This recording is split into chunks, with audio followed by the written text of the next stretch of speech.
안녕하세요. 저는 작년 새로운 출발을 한 30대 후반 여자입니다. 열차 애청자가 된 지도 꽤 오래되었네요. 늘 그렇듯 출퇴근 시 사연을 들으며 무료한 시간을 재미있게 보내고 있어요. 사연을 듣다 보니 작년에 제가 겪은 일도 들려드리고 싶어 사연을 보내봅니다. 남편과 저는 소개팅으로 만나 새싹이 돋아나던 봄에 연인으로 발전했어요. 반년 동안 뜨겁게 연애하던 저희는 동거하게 되었고 다시 돌아온 봄에 결혼을 하게 되었습니다. 남편과 저는 동거하던 집에서 신혼 살림을 시작했어요. 모아둔 돈이 있긴 했지만 좀 더 모아서 가는 것이 여러모로 좋을 것 같았어요. 작은 원룸에서 시작한 신혼. 친구들은 저마다 한마디씩 했지만 저희는 행복했습니다. 여보, 어머님 우리랑 같이 살고 싶어하는 눈치시던데 어쩌면 좋아? 한두 번도 아니고 모른 척해. 우리 엄마 쉬운 시엄마 아니야. 같이 살면 당신이 많이 힘들 거야. 그래도 될까? 그럼 정 안 되면 내가 나설 테니 너무 걱정하지 마. 하여튼 합가는 없어. 난 당신 고생시킬 생각도 없고 두 여자 사이에서 등 터질 생각도 없거든. 그럼 당신만 믿는다. 그래, 나만 믿어. 조금 많이 드센 어머님에게서 든든한 방패막이 되어주는 남편과 함께라면 원룸이 아니라 서울역에서 노숙을 해도 행복할 것 같았어요. 하지만 저에 대한 어머님의 집착 아닌 집착은 심해졌고 저는 지쳐갔어요. 그 사이에서 남편 역시 힘들어지고 있었고요. 여러 가지의 문제가 있었지만 그중 가장 힘든 것이 연락이었어요. 어머님은 제가 적어도 하루에 한 번은 전화하길 원하셨고 저는 알겠다고 대답하며 그만큼 자주 연락하길 바란다는 말이겠지 하고 대수롭지 않게 생각했어요. 저의 직은 의류 판매직이었는데 신혼여행과 매장 공사가 겹쳐 신혼여행에서 돌아와서도 매장 정리가 덜 되어 일주일 정도 더 쉴 수가 있었어요. 그동안엔 저도 집에서 쉬니 어머님께 전화를 자주 드릴 수 있었어요. 하지만 출근하게 되니 바빠졌어요. 거기에다 저는 매장 매니저였기에 할 일이 더 많았어요. 그래도 잊지 않고 연락드리려고 노력했어요. 남편이 5살 때 남편의 부모님은 이혼하셨고 어머님은 어린 남편을 혼자 키우느라 고생을 많이 하셨다고 들었던 터라 더 노력했어요.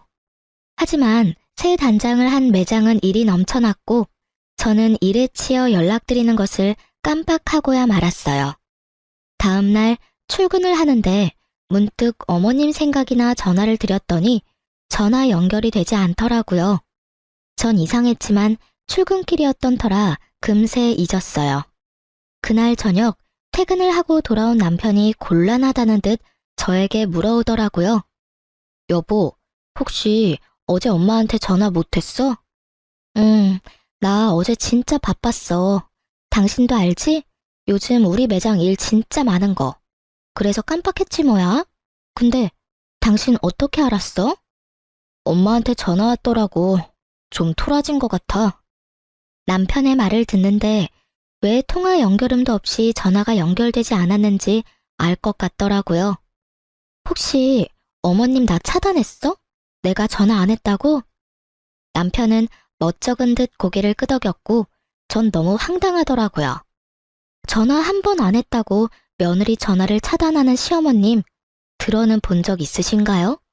하물며 제가 노는 사람도 아니고 교대 근무에다가 직원들 스케줄까지 관리하느라 그렇지 않아도 정신이 빠지게 바쁜데 전화 한 번 안 했다고 차단이라뇨. 참나, 나 살면서 이런 경우도 처음이고 들어보지도 못해서 하는 말인데 내가 차단당할 만큼 잘못한 일이야? 당신 생각을 말해봐. 물론 아니지. 아니긴 한데 당신도 알다시피 어머니 성격이 좀 그렇잖아. 어머님 진짜 웃기신다. 당신 두고 왜 나한테 집착하셔? 전화가 그렇게 받고 싶으시면 당신한테 전화하라고 하면 되잖아. 당신한테 들은 말도 있고 해서 나도 어머님께 잘하고 싶어. 당신 말대로 혼자 고생하셨을 생각하니까 같은 여자로서 안쓰럽기도 하고 해서 말이야. 근데 이건 해도 해도 너무하잖아. 아니, 차라리 잘 됐네. 할 말도 없는데 매일같이 전화해야 되는 거 힘들었어, 나도. 어차피 차단당한 거 나도 앞으로는 연락 안 할 거라고. 너무 흥분하지 말고 당신이 조금만 마음 넓게 써주면 안 될까? 한평생 딸 가진 친구들 보면서 부러워만 하다가 당신같이 예쁘고 착한 며느리가 생기니까 딸 같아서 친하게 지내고 싶었나 봐. 통화도 자주 하고 수다도 떨고 말이야. 딸? 당신 말 한 번 잘했다. 나 우리 엄마한테도 일주일에 한 번 전화해. 우리 엄마라고 나랑 통화 안 하고 싶겠어? 자기랑 통화할 시간에 좀 더 쉬라고. 가끔 하는 전화도 안부만 묻고 빨리 끊는다고. 근데 어머님은 통화 한 번 시작하면 2, 30분은 기본이야. 일하는 며느리 일도 못하게 그렇게 전화통 붙잡고 있는 게 딸처럼 여겨서 하시는 행동이야? 당신 생각은 그래? 아니지. 미안해, 여보. 내가 이렇게 사과할 테니까 마음 좀 풀자, 응? 내가 앞으로 더 잘할게. 그러니까 마음 풀고 어머니한테 같이 가주기만 하면 안 될까? 그냥 같이 가주기만 하면 돼. 나머진 내가 알아서 할게. 뭐? 왜? 어머님이 무릎 꿇고 빌기라도 하래? 그게 아니라 남편은 우물쭈물 말끝을 흐리더라고요. 전 그런 남편의 부탁을 무시했고 남편은 애걸복걸을 해댔습니다. 결국 전 백기를 들었어요. 알고 보니 결혼 후 제가 시어머님과 일에 치여 정신없는 동안 남편이 혼자 저희 부모님을 모시고 점심도 대접하고 용돈도 드리고 심지어 저도 깜빡한 부모님의 결혼기념일에 꽃바구니까지 보냈다고 하더라고요. 그 말을 엄마에게 전해 듣는데 그깟 사과 눈 꼭 감고 한번 하자 싶었어요. 그 흔한 공치사 한 번 없이 묵묵히 친정에 저보다 더 신경을 써준 남편인데 뭔들 못하겠냐 이런 생각이 컸어요. 거기에다 남편이 같이 가게만 하면 알아서 다 한다니 그 말을 믿어보기로 했죠. 전 주말에 연차를 내고 시댁으로 향했어요. 어머니, 저희 왔어요. 이 사람 원래 주말엔 못 쉬는데 오늘 어머니한테 온다고 연차까지 썼어요. 요즘 이런 며느리가 어디 있어? 그렇지 않아요, 어머니? 남편이 너스레를 떨며 분위기를 풀어보려 했지만 어머님은 눈길도 주지 않더라고요. 제 상식으론 도저히 이해할 수 없었지만 이런 일로 이혼할 수도 없는 노릇이니 제가 먼저 입을 열었습니다. 어머님, 마음 푸세요. 매장도 넓힌 데다가 직원까지 더 많아져서 제가 정신이 없었어요. 남들이 들으면 하루 종일 일만 하는 줄 알겠다. 퇴근 안 하니? 퇴근하고 전화하면 되지. 그럴 정신도 없으면 일은 어떻게 하니? 어머니, 이 사람 퇴근하고 집에 와서도 저 저녁 차려주고 바로 일한다고 바빠요. 어제도 여기 온다고 새벽까지 일 마무리하고 아침 일찍 매장 들려서 정리해놓고 왔다고요. 어이구 참, 세상 일은 너 혼자 다 하는구나. 그래봤자 쥐꼬리 같은 월급 받으면서. 쥐꼬리라뇨. 이 사람이 저보다 더 많이 벌어요 이제. 뭐? 그깟 옷가게에서 그렇게나 번다는 말이야? 평소 알게 모르게 제 직업을 깔보던 어머님은 꽤 놀란 눈치였어요. 그런 어머님의 분위기를 읽은 남편은 이때다 싶은지 쉬지 않고 말을 쏟아냈어요. 그깟이 아니에요. 그래도 이름 있는 브랜드라고요. 그것도 그렇고 이 사람 그냥 직원이 아니라 매니저, 그러니까 관리직 같은 거라 성과 보수도 있어서 어떤 달은 저보다 더 벌 때도 있어요. 그러니까 그만 마음 푸시고 이해 좀 해주세요. 이 작은 몸으로 주말에도 못 쉬고 이러는데 얼마나 힘들겠어요. 이 사람 계속 잠도 못 자고 해서 이틀에 한 번씩 코피까지 쏟는다고요. 그렇게나 바빠? 너 그러다 몸 다 상하겠다. 너희 밥은 먹었니? 사실 코피까지 쏟진 않았는데 목에 핏대까지 세워대며 말하는 남편을 보며 어머님은 마음이 풀리셨는지 밥까지 차려주시더라고요. 물론 차단도 푸셨고요. 그리고 앞으로 바쁘면 굳이 하루에 한 번씩 연락하지 않아도 된다는 말까지 들었어요. 중간 역할을 톡톡히 해준 남편이 얼마나 듬직하던지. 다른 건 몰라도 남편 복은 있다고 생각했었어요. 앞으로 남편 새끼가 제 뒤통수를 어떻게 칠지 상상도 못하고요. 하여튼 좋은 분위기에서 시댁 방문은 마무리가 되었고, 전 이제 이런 일로 사람 피곤하게 만들 일은 없겠지 하고 안심했어요. 하지만 시어머님은 상식 밖의 사람이었고, 제가 연락을 드리지 않으니 어머님이 전화를 해대기 시작하더라고요. 바빠서 전화를 받지 않으면 받을 때까지 하는 어머님. 점점 심해지는 어머님의 선 넘는 전화에 전 지쳐갔고 예민해지고 있었어요. 당연히 일에도 지장이 생겼어요. 한번 시작하면 끝날 생각이 없으신 어머님과 부재중. 본사에서 오는 연락을 놓치는 일은 다반사였고, 항상 미소가 얼굴에 장착되어야 하는 제 얼굴엔 스트레스로 인해 미소 따윈 지어지지 않는 지 오래였어요. 일이 이렇게 되니 더는 참아선 안 되겠더라고요. 그래서 전 남편을 붙잡고 얘기를 했어요. 여보, 나 진짜 미치겠어, 어머님 때문에. 또 왜? 본론은 시작도 안 했는데 남편도 지긋지긋한지 말에 날이 서 있더라고요. 저는 그런 남편의 모습에 더욱 화가 치솟았습니다. 또 왜? 몰라서 물어? 아, 당신은 모르겠다. 우리 부모님은 사위 불편할까봐 전화 한 통 하시는 일이 없으니까 말이야. 무슨 말이 하고 싶어서 이래? 내가 무슨 말을 하고 싶은지는 당신이 더 잘 알잖아. 어머님, 진짜 해도 너무 하시는 거 아니야? 출근해서 일하고 있는 시간인 거 뻔히 다 아시면서 통화 시작했다 하면 끊을 생각도 없이 쓸데없는 말만 하신다고. 쓸데없는 말이라니? 당신은 무슨 말을 그렇게 해? 그럼 옆집 개가 임신을 했는데 그 아빠가 누구인지, 옆집 아주머니는 무거운 짐을 들다가 허리가 삐끗했는데 수술해야 할지 그냥 한의원을 다녀야 할지 등등. 이게 쓸데있는 말이야 그럼? 적적하시니까 그러시겠지. 적적하면 당신한테 전화하라고 해. 그럼 되겠네. 알겠어. 알겠으니까 그만 좀 해. 하루 이틀도 아니고 나도 미치겠어. 그런 식으로 얼렁뚱땅 넘어갈 생각하지 말고 당신이 어떻게 좀 해. 이러다 진짜 나 미치는 꼴 보기 싫으면 말이야. 전화를 안 받으면 바쁜가 보다 하고 그만하셔야지. 받을 때까지 하시는 게 상식적으로 말이 돼? 일하는 거 다 아시면서. 그러면서 전화 안 받으니까 걱정되어서 그랬다고 하시는데, 내 생각엔 그건 걱정이 아니라 거의 집착이라고. 아니면 나 골탕 먹이려고 그러시거나. 그만 좀 해. 적당히 하라고. 내가 내일 전화해서 며느리가 어머니 때문에 미치기 직전이니까 전화 좀 그만하라고 할 테니까 그만해. 뭐? 당신이 그렇게 말하면 내가 뭐가 돼? 그럼 나더러 도대체 어쩌라는 거야? 가만 있으면 가만 있다고 난리고 전화한다고 해도 이 난리고. 어쨌든 당신이 그렇게 원하는 대로 2번 다신 전화 못하게 할 테니까 그런 줄 알고 잔소리 좀 그만해. 여보, 야! 제 말은 이제 무시하기로 한 건지 남편은 제 말에 대답도 없이 그대로 화장실로 가 제가 잠들 때까지 나오지도 않더라고요. 아침에 일어나 출근 준비를 하는 남편을 보며 생각해보니 남편을 너무 잡았나 싶어 슬며시 말을 걸어보았지만 남편은 대답도 하지 않은 채 출근을 해버리더라고요. 그런 남편의 모습에 저 역시 마음이 확 상해버렸어요. 이후 꼭 필요한 말이 아니면 대화조차 하지 않았고 그런 날이 생각보다 길어졌어요. 좁은 원룸, 피할 곳도 없는데 말도 한마디 하지 않고 살려니 정말 답답해서 미쳐버릴 것 같더라고요.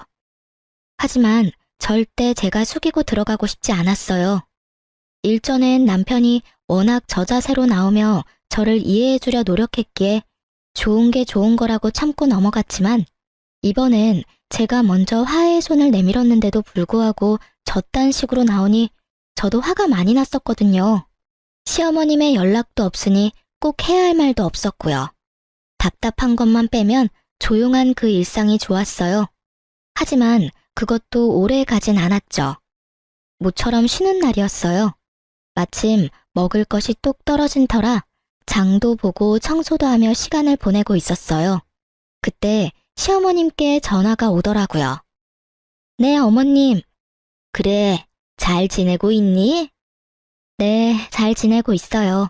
오늘 쉬는 날이라서 반찬도 좀 하고 청소도 좀 했어요. 어머님은 잘 지내시죠? 혼자 사는 노인네가 똑같지 뭐. 다름이 아니라 나 집 내놨다. 집이요?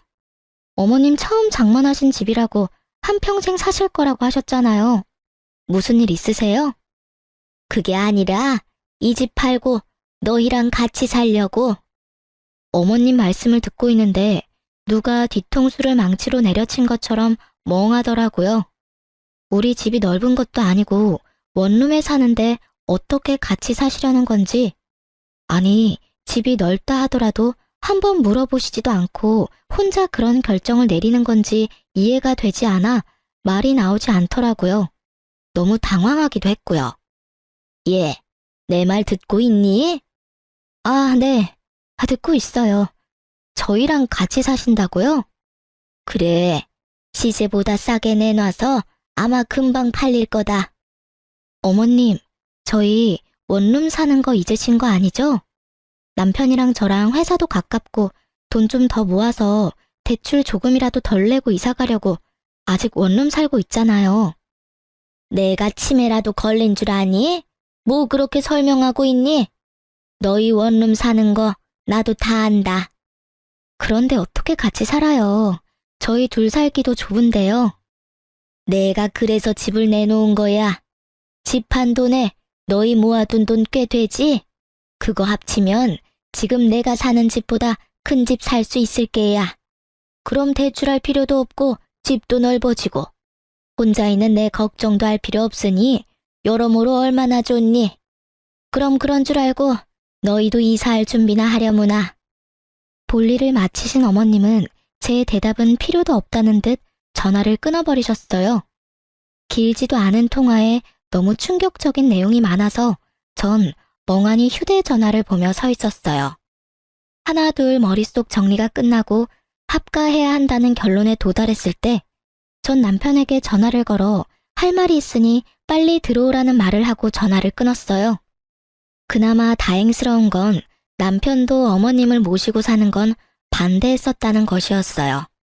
그날 저녁 남편은 퇴근을 하고 돌아왔고 여전히 남편의 얼굴은 어두웠어요. 무슨 일인데? 표정만큼 말투도 어두웠지만 전 더는 큰 싸움으로 키우고 싶지 않아 오르는 화를 꾹 누르고 최대한 상냥하게 말하려고 애썼습니다. 어머님 오늘 전화하셨는데 집 내놓으셨대. 우리랑 같이 사시려고 그러셨다는데 당신 생각은 어때? 당신도 반대하지? 예전에 같이 안 살 거라고 나한테 모르는 척하라고 그랬었잖아. 그렇지? 그래? 나한텐 별말 없으시던데. 아, 어머니랑 아버지 다시 합치신다고 하시던데 그래서 그러시나 보다. 아버님이랑 어머님이 다시 합치신다니? 그게 무슨 말이야? 당신만 가끔 아버님 만나는 거 아니었어? 어머님도 만나고 계셨던 거야? 아니, 최근에 만나셨나 봐. 아버지가 어머니한테 연락했는데 어머니도 나 장가가고 적적하셨는지 가끔 만나시다가 다시 합치기로 하셨나 봐. 아버지 몸도 요즘 안 좋으셔서 어머니도 걱정되셨겠지 뭐. 여러모로 잘된 일이지. 새로 추가된 사실에 저도 모르게 언성이 올라갔어요. 여러모로 잘된 일? 당신 진짜 그렇게 생각해? 그럼 두 분이 오순도순 같이 사시면 되지. 우리까지 왜 같이 살재? 그거야 나랑 아버지는 함께 살지 못했으니까 이제라도 같이 살고 싶으신가 보지. 며느리도 생겼으니 더 함께하고 싶으시겠지. 아닌가? 어쩌면 어머니 뜻일 수도 있겠다. 예전부터 우리 어머니 당신이랑 살고 싶어 했잖아. 아버지도 아프시니까 뭐 어머니 뜻이겠다. 그렇지? 그렇지? 지금 나한테 묻는 거야? 내가 어떻게 알겠어. 그리고 아버님 아프신데 내가 왜 같이 살아야 하는 거야? 나한테 지금 이 상황에 아버님 병수발까지 들어라. 이 뜻이야? 병수발? 넌 무슨 말을 그렇게 해. 우리 아버지가 몸져 누우신 것도 아니고 병수발이라니. 말이 좀 심한 거 아니야? 심하기는 웃기고 있네 진짜. 지금 돌아가는 상황이 그렇잖아. 내가 바본 줄 알아? 갑자기 등장한 아버님은 아프시고 갑자기 집을 파신다는 어머님은 한마디 묻지도 따지지도 않고 같이 살자 통보하고 끊으시고 이런 상황에서 내가 어떤 생각을 할 수 있는데 당신이 입장 바꿔서 생각해봐. 다른 생각이 드는지 말이야. 꼭 그렇게 따지고 들어야겠어? 당신 말대로 그렇다고 치자. 그러면 좀 모시고 살아주면 되잖아. 부모님이 한평생 사는 것도 아니고 기껏해야 몇 년 모시고 다시 분가하면 되지. 그것도 못해줘?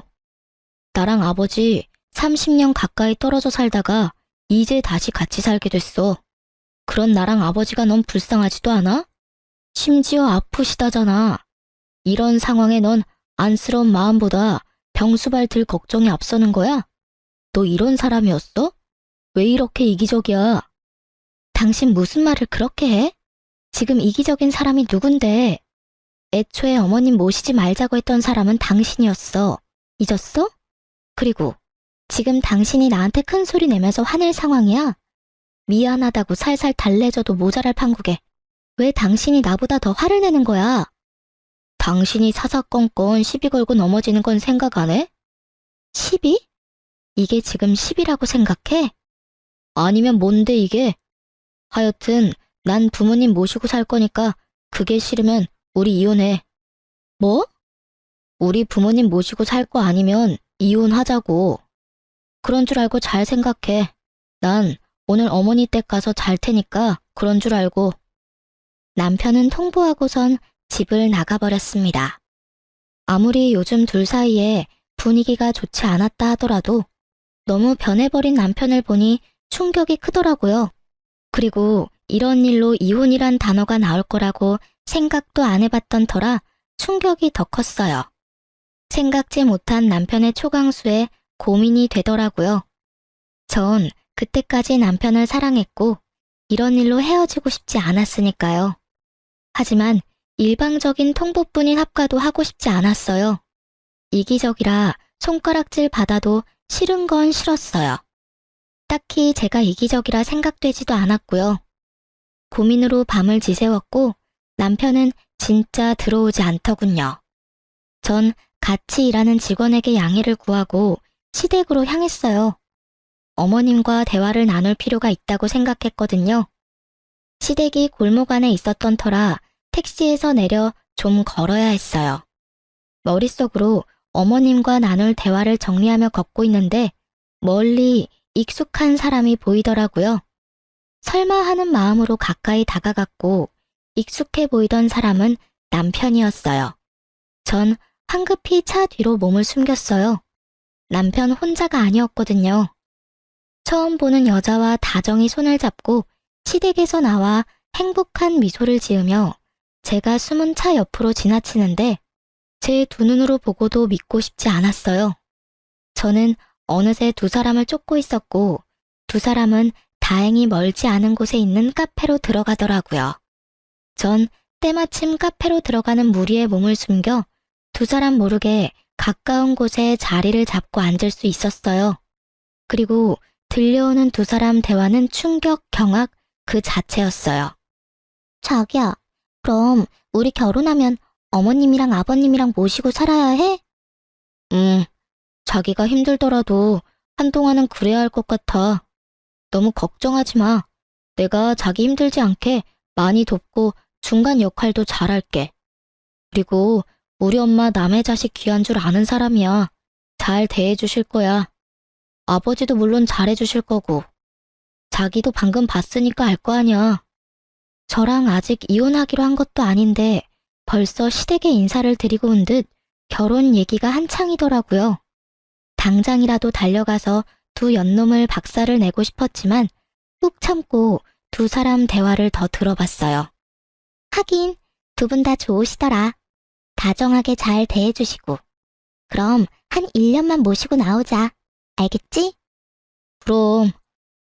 괜히 너랑 헤어지고 이상한 여자랑 결혼해서는. 너랑 헤어지고 내가 얼마나 힘들었으면 그런 여자를 만났겠냐? 그러니까 내가 다시 만나자 했을 때 만났어야지. 괜히 다른 여자 만나보겠다고 소개팅이나 하고 다니고. 내가 그 꼴 보기 싫어서 회사도 옮겼던 거야. 그런데 왜 다시 돌아왔대? 과장님이 다시 돌아오라고 계속 연락이 오기도 했고 자기가 나 말고 다른 여자랑 얼마나 잘 먹고 잘 살고 있나 궁금하기도 해서 돌아왔지. 나도 멋진 남자 만나서 잘 사는 모습 보여주려고 했는데.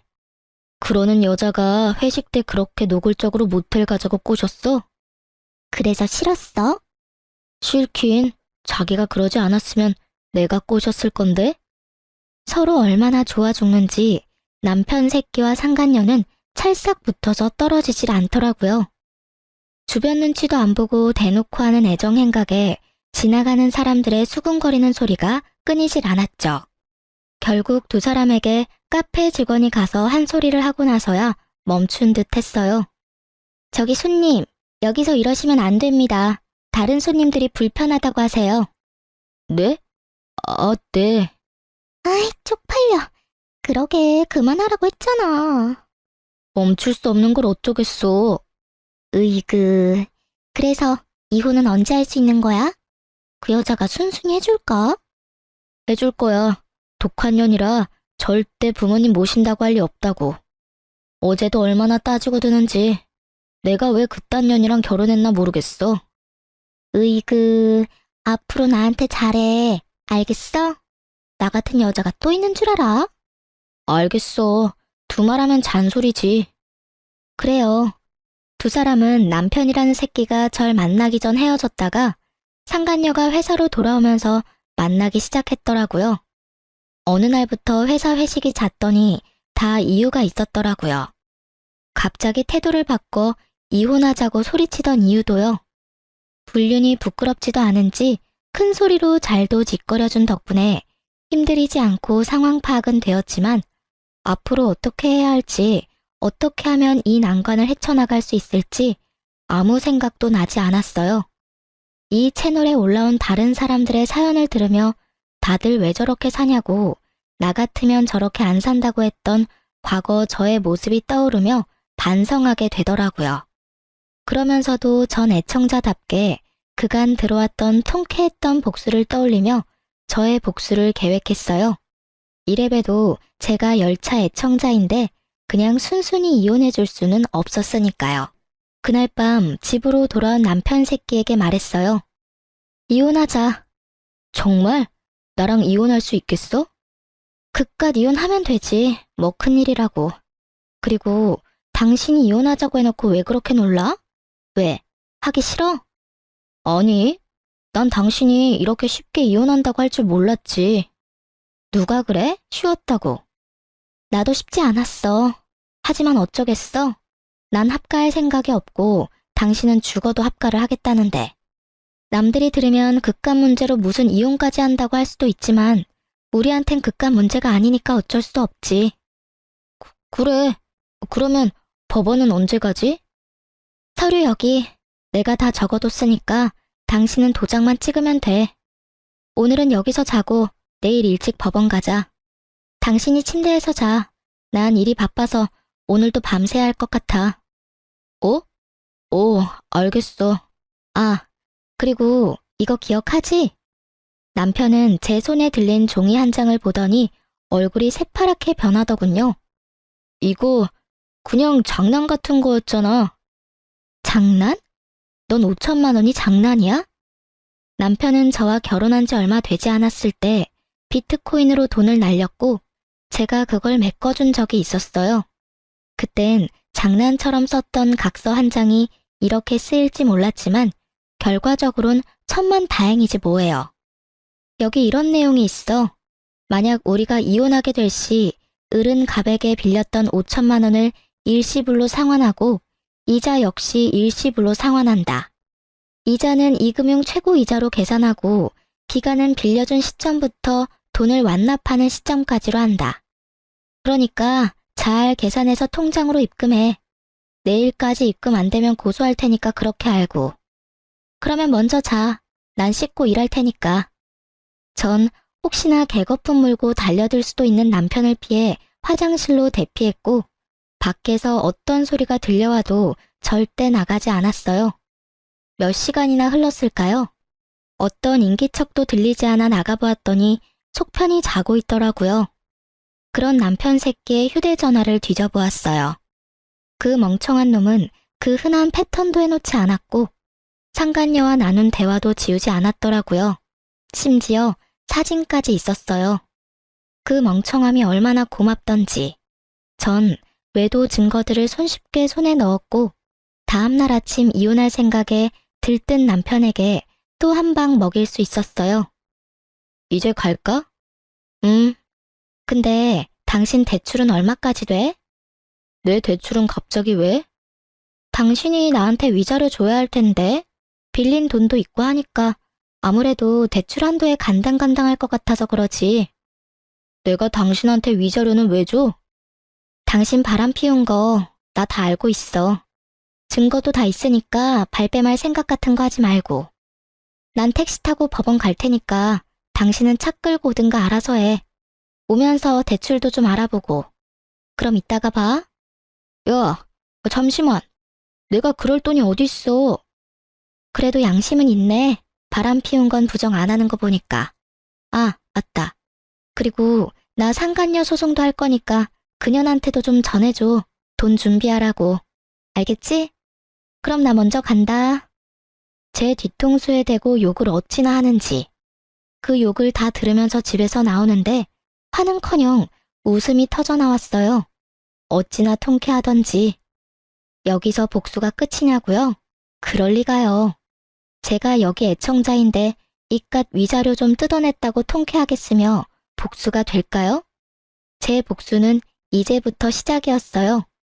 저의 계획대로 이혼은 잘 진행되었고 빌려주었던 돈과 더불어 위자료도 다 받았어요. 돈을 뜯긴 상간녀는 아직도 정신을 못 차리고 전 남편과 결혼하더라고요. 그 한치 앞도 보지 못하고 사랑 타령이나 해대는 것이 얼마나 고맙던지 눈물이 다 나더라고요. 빚쟁이 남편의 집착이 광층에 가까운 시모에 몸 아픈 시부까지. 지옥으로 가는 KTX를 탄 상간녀의 앞날은 보지 않아도 뻔했어요. 전 서두르지 않고 때를 기다렸습니다. 그리고 생각보다 빨리 그때가 왔어요. 두 사람이 결혼식을 하고 한 달이나 지났을까요? 전 남편한테 전화가 왔더라고요. 아직도 그날의 그 기쁨이 잊히지 않아요. 전 전화를 받았고 전 남편과 만나기로 했어요. 제가 상간녀의 존재를 처음 알았던 그 카페에서요. 오랜만이야. 많이 수척해진 전 남편은 저를 보며 드라마 남자 주인공 눈가를 하며 안부를 물어왔어요. 우리가 안부나 주고받을 사이는 아니잖아. 무슨 일이야? 본론만 말해. 그냥 요즘 힘들어서 당신 생각이 났어. 많이 보고 싶었어. 왜? 재혼 생활이 생각처럼 즐겁지 않은가 봐. 아, 힘들어 죽겠어. 어머니는 어머니대로 집사람한테 전화해대고 아버지는 반찬 타령, 청소 트집에 하다못해 빨래 개는 것까지 트집을 잡으시니까. 집사람은 집사람대로 힘들고 나는 집사람 비위 맞춘다고 힘들고. 어머니는 어떻게 해보겠는데 아버지는 편찮으시니까 엄청 예민하셔서 뭐라고 말도 못 꺼내겠어. 하루하루 미쳐버리겠어 아주. 하소연이나 하려고 나 불렀니? 나 바쁜 거 몰라? 꼭 그렇다기보단 아까 말했듯이 보고 싶어서. 그래서 하는 말인데 우리 다시 시작하면 안 될까? 나 정말 후회 많이 하고 있어. 내가 미쳤었나 봐. 어쩌다 그 여우 같은 거한테 홀려서 당신만한 여자가 또 어디 있다고. 내가 진짜 앞으로 잘할 테니까 한 번만 다 용서해주면 안 될까? 그러니까 당신 말은 그 여자랑 이혼하고 다시 나랑 결혼을 하겠다고? 나한테 바람 피운 남편도 모자라 시어머님의 시아버님까지 모시고 살아라 이거야? 아니지. 당신만 돌아온다고 하면 내가 이혼하고 분가도 하지. 당신이 부모님하고 연 끊으라고 하면 연도 끊을 수 있어. 뭐든 다 할 수 있다고. 너 진짜 상당한 쓰레기구나. 뭐? 내가 너 바람 피운 거 바로 여기 이 자리에서 알았어. 그때 네가 한 말 아직도 기억해놔. 나 같은 여자 만난 거 후회한다고, 미쳤었다고. 앞으로 정말 잘할 거라고 그렇게 얘기했었지. 이 말 어디서 많이 들은 말 같지 않아? 어? 그게 말이지. 방금 네가 나한테 한 말이랑 똑같아도 어쩜 그렇게 똑같니? 조그만 양심이라도 있다면 대사라도 바꾸지 그랬어? 하긴 양심이란 게 있는 사람이면 지금 내 앞에서 그딴 개소리나 짓거리는 일은 없었겠지.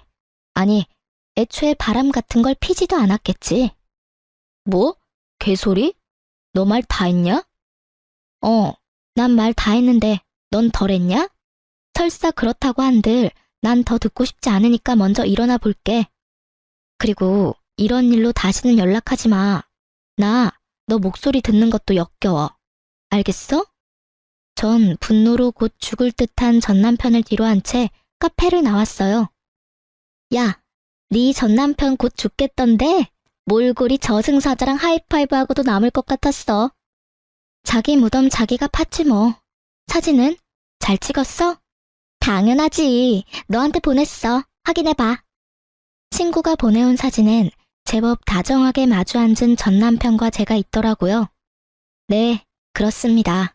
전 이 사진을 위해 오늘 전 남편을 만나러 나왔습니다.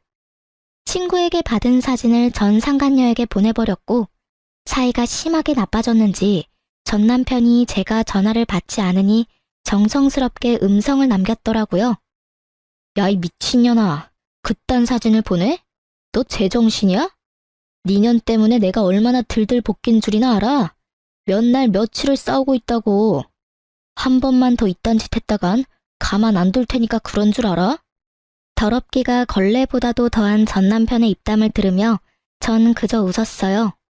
아직 복수가 끝나지도 않았는데 이렇게 화를 내주니 앞으로는 얼마나 더 골머리가 아프고 분노가 치솟을까 싶어서요. 전 주저없이 남편의 욕설에 대한 보답을 실행하기로 했어요. 전 남편의 회사로 두 사람의 외도로 인해 저와 이혼하게 되었다는 사실을 보내버렸거든요. 바람 피운 두 연놈이 멀쩡하게 회사 다니는 꼴을 어떻게 보고만 있겠어요? 거기에다 전 남편의 회사엔 말 많기로 유명한 전시모의 친구까지 근무하셨기에 꽉 먹고 알 먹고였어요. 그 친구분은 저의 예상보다 더 빠르게 친구 사이에 소문을 쫙 내주셨고 전시모는 그렇게 자랑에 대던 아들 덕분에 친구들 사이에 얼굴도 들고 다닐 수 없는 지경에 이르렀죠. 모든 복수가 끝나 상쾌했고 통쾌한 하루하루를 보내던 어느 날 짐덩어리들을 떠안은 것도 모자라 남편의 바람까지 의심되는 상황에서 회사마저 잘려버린 상간녀가 눈이 돈 채로 매장으로 찾아왔더라고요. 심상치 않은 상간녀의 모습에 저는 상간녀를 질질 끌어 매장에서 벗어났어요. 나? 이거 나! 여기 놨다. 어쩔 건데? 왜 찾아와서 이 난리야? 너 미쳤어? 회사까지 그런 걸 보내면 어쩌자는 거야? 원하는 대로 위자료 다 줬으면 됐잖아. 누가 그래? 내가 원하는 게 위자료가 끝이라고. 한 회사에서 유부남이랑 놀아날 때는 이 정도는 각오하고 만난 거 아니었어? 머리가 나쁜 거야? 생각이 없는 거야? 뭐? 이거 진짜 미친년이네? 야, 미친년은 너지. 유부남한테 미쳐가지고 남의 가정은 다 망쳐놓은 주제에 사과 한마디 없더니 뻔뻔하게 여기가 어디라고 찾아와서 이 난리야? 왜? 막상 가져보니 상상과는 달라도 너무 달랐나 봐. 네가 한 짓이 있는데 결혼만 하면 행복할 줄 알았니? 생각이 없어. 하긴 생각이 없으니까 그딴 짓을 하고 행복하길 바랬겠지. 너 말 다 했어? 얼굴이 터질 듯이 붉어진 상간녀는 급기야 제 뺨을 때리더니 머리채를 잡고 휘두르기 시작했어요. 저 역시 가만 있을 수는 없었어요. 단연간 의류 박스를 옮기며 차곡차곡 정립했던 팔뚝 힘을 쓸 때가 왔고 전 아낌없이 그 힘을 사용했어요. 한 손으론 상간녀의 머리채를 한 움큼 잡아 흔들었고 한 손으론 주먹을 꽉 쥐고 마구 휘둘렀어요. 발도 쉬게 할 순 없어서 발길질도 좀 했네요. 얼마나 신나게 때렸는지 정신을 차려보니 상간녀가 벌벌 떨더라고요. 저도 얼굴 여기저기 긁히긴 했지만 저의 압도적인 승리인 건 확실했어요. 너, 내가 가만 안 둘 거야. 경찰에 신고할 거라고. 때리기도 네가 먼저, 머리채도 네가 먼저 잡은 거 잊었니? 멍청하다 하니까 진짜 멍청한 말만 골라서 한다. 멍청한 년. 그리고 나 위자료 덕분에 돈 많아서 신고한다고 협박해대도 겁도 안 난다, 야. 아, 맞다. 나 네 남편 새끼한테도 돈 많이 받았지? 알려나 모르겠는데 나한테 빌린 돈이랑 위자료 준다고 그 새끼 대출 꽤 받았을 텐데 회사까지 잘려서 어쩐대? 그래도 뭐 두 사람 아직 젊으니까 어떻게 해서든 헤쳐나가면 되겠지. 안 그래? 뭐? 대출? 그 인간 대출까지 있단 말이야? 어머, 몰랐니? 아마 한도 끝까지 받아서 나 줬을 텐데. 완전히 속았어. 이게 다 너 때문이야. 다 너 때문이라고. 내가 가만 있을 줄 알아? 네가 나한테 보낸 사진, 그거 네가 다니는 매장 본사에 다 보내버릴 거야. 나도 너 매장 시켜버릴 거야. 그리고 나도 상간녀 소송할 테니까 너 각오해. 알겠어? 상간녀 같은 소리 한다. 겨우 그 정도로 상간녀 소송을 할 수 있을 것 같아? 내가 네 남편이랑 안고 있니? 아니면 하다못해 손이라도 잡고 있니? 그냥 마주 앉아 있는 걸로 상간녀 소송? 마음대로 해봐. 난 네 남편이랑 아무 사이도 아니라는 증거가 차고도 넘치니까 명예훼손으로 고소당하고 싶으면 마음대로 해보라고. 그리고 앞으로 2번 다시 찾아오지 마. 또 찾아와서 이딴 짓 하면 네가 좋아하는 그 신고 내가 해줄 테니까. 알겠어? 그리고 네 팔자 네가 꼬아놓곤 누구 탓을 하고 난리래? 앞으론 똑바로 살아. 남의 탓 좀 그만하고. 절규에 가까운 상간녀의 고함을 마지막으로 진짜 제 복수는 끝이 났어요. 그렇지 않아도 한 대 쥐어패고 싶었는데 어찌 알고 찾아온 것인지 상간녀는 처음부터 끝까지 저에게 참 고마운 사람이었어요. 덕분에 그 지옥 같은 집구석으로 기어들어가지 않고 벗어날 수도 있었고 전 남편도 손쉽게 떼어낼 수 있었으니까요. 꼴에 자존심만 센 남편은 여기서 들은 사연처럼 저를 찾아와서 빌거나 그러진 않더라고요. 혹시나 찾아오면 얼굴에 물도 쏟아주고 따기도 한 대 날리려고 했거든요. 물에 홀딱 젖은 그 꼴을 못 봐서 아쉬웠는데 전 남편은 더 비참한 꼴로 살고 있더라고요. 얼마나 더 저에게 통쾌함을 주려고 전 시무가 친절하게 연락을 해주더라고요. 자기 아들이 얼마나 비참한 꼴이 되었는지 알려주시더라고요. 이 나쁜 년아, 너 때문에 내 아들이 어떻게 됐는지 알아? 제가 어떻게 알겠어요. 전 이혼했는데요. 너 같은 년 때문에 내 아들이 알코올 중독자가 됐다고. 그 잘났던 내 아들이 네 년 때문에 또 이혼당하고 취업은커녕 집구석에서 온종일 술만 퍼마시고 있다. 이제 속이 후련하니? 꼭 이렇게까지 했어야만 했어? 제가 했으면 뭘 얼마나 했다고 그러세요. 저도 저 나름대로 자제라는 걸 했다고요. 뭐? 자제? 회사로 불륜 증거까지 다 뿌려서 우리 아들 회사도 잘리게 만든 주제에 자제? 네, 자제요.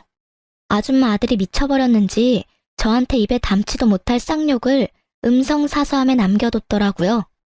휴대폰 들고 경찰서 가서 확 신고해버릴까 하다가 그간 살았던 정도 있어서 참아줬네요. 이 정도면 크게 자질한 걸 한 것 같은데 아줌마 생각은 어떠세요? 뭐? 아줌마? 이 인연이 드디어 미쳤구나. 그럼 이혼한 마당에 제가 예전처럼 어머님이라고 상냥하게 불러드릴 줄 아셨어요? 지금 제가 존댓말로 아줌마라고 하는 것도 저한테 고마운 줄 아세요, 아줌마. 뭐? 이 인연이 진짜. 너 지금 어디야? 내가 당장 찾아가서 니년 머리채를 다 뽑아줄 테니. 아, 그냥 제가 가드리죠 뭐. 머리채 다 뽑히러 가는 대신 바로 경찰에 신고할 테니 그런 줄 아시고 뽑으세요. 그리고 합의는 없다는 것도 잘 기억하시고요. 어때요? 이래도 제가 보고 싶으세요? 이 천하의 못된 년 같으니라고. 그리고 아까부터 자꾸 년년 그러시는데 욕설도 신고할 수 있는 거 아시죠? 그래서 하는 말인데 이것도 다 녹음 중이에요, 아줌마. 아들이랑 한 묶음에 엮여서 경찰 신고하기 전에 욕은 그만하고 전화 끊으세요. 남은 여생 아주 편안하게 감방에서 사시기 싫으시면 2번 다시 전화도 하지 마시고요. 아시겠어요? 협박에 겁이 나긴 했는지 그 뒤론 연락이 오는 일은 없었습니다. 우연히 전 남편 회사 동료에게 들었는데 전 남편은 전 시모의 말처럼 취업은커녕 집구석에서 술만 퍼마시는 알코올 중독자가 되었고 그런 아들을 지켜보다 건강이 더 나빠져 이젠 거동조차 못하게 된 전 시부는 누워 지낸다고 해요. 그런 두 사람의 수발을 드느라 전 시모는 죽지 못해 사는 삶을 살고 있다고 하고요. 그리고 이혼을 한 상간녀는 취업이 안 돼 이런저런 알바를 전전하다 최근에 바에서 일하는 걸 봤다고 하네요. 남자 없이 못 살 것 같더니 딱 맞는 직장 얻어갔다고 했네요. 저의 이혼과 복수는 나름 통쾌하게 끝이 났어요. 그 덕분인지 전 하는 일마다 술술 풀리더라고요. 미소가 생명인 서비스직에 아주 큰 도움이 된 이혼이었어요. 저의 얼굴엔 미소가 떠나지 않았고 매장 매출도 어마어마했어요. 스트레스 받거나 신경 쓸 일이 없어 일에 매진했더니 제 앞날이 밝아지더라고요. 이제 곧 본사로 출근까지 하게 되었어요. 제가 계속 욕심냈던 서비스 교육팀장으로 승진 발령이 났거든요. 아, 그리고 저 드디어 제 집이 생긴답니다. 사실 남편과 사이가 좋지 않아 대화도 없을 무렵 그냥 넣어본 청약에 덜컥 당첨되어 버렸거든요. 당시엔 돈도 없고 남편과 사이도 좋지 않아 어떻게 해야 할지 고민이 많았었는데 지금 와서 생각해보면 여러모로 남편과의 이혼이 저에겐 행운이었어요. 위자료 덕분에 대출 조금만 끼면 잔금도 걱정 없으니까요. 일도 다 잘 풀리고 본사 출근 전까지 여유가 생긴 전 부모님과 가까운 해외여행이라도 가보려고 합니다. 그 좁은 원룸에서 한 푼이라도 아껴보겠다고 그간 고생이 많았던 저를 위해 그리고 갑작스러운 저의 이혼으로 충격이 크셨던 부모님을 위해 그간 아껴왔던 돈 좀 쓰려고요. 이혼했던 당시 아빠가 했던 말이 아직 생각나네요. 나한테 네가 어떤 딸인데 감히? 너도 그래. 진작이 아빠한테 말했어야지. 아빠한테 말해 뭐해. 속만 더 상하지. 그땐 많이 속상하고 힘들었는데 이제 괜찮아요. 충분히 다 되돌려줬어. 네가 그렇게 생각한다면 됐어. 우리 공주 이제 새롭게 출발할 일만 남았네. 그러면 다 훌훌 털어내고 앞만 보며 나아가. 그깟 것들 욕하면서 이렇게 할 걸 저렇게 할 걸 후회하며 시간 낭비하지 말고 지나간 일은 보내주고 앞으론 공주 생각만 하면서 즐겁게 즐기면서 살아. 그렇게 살아도 짧은 것이 인생이야. 알겠지? 아빠. 그래, 우리 공주는 꼭 행복할 거야. 꼭 그럴 거야. 아빠의 말씀에 마법이라도 걸려 있었던 것인지 전 요즘 행복해요. 혼자라는 자유가 이렇게 즐겁고 행복한데 그땐 왜 고민했나 몰라요. 요즘 같아선 이혼을 잠시라도 고민했던 과거 저에게로가 무슨 고민을 그렇게 하냐고 하며 뒤통수를 한 대 쥐어받고 싶은 만큼 제 삶에 만족합니다. 이제 새로운 직장과 새로운 집에서 제대로 새 출발해보려고 합니다. 이 사연을 보내는 것을 마지막으로 힘들었던 과거는 잊으려고요. 긴 제 사연 들어주신 모든 분 감사합니다. 새해 복 많이 받으세요.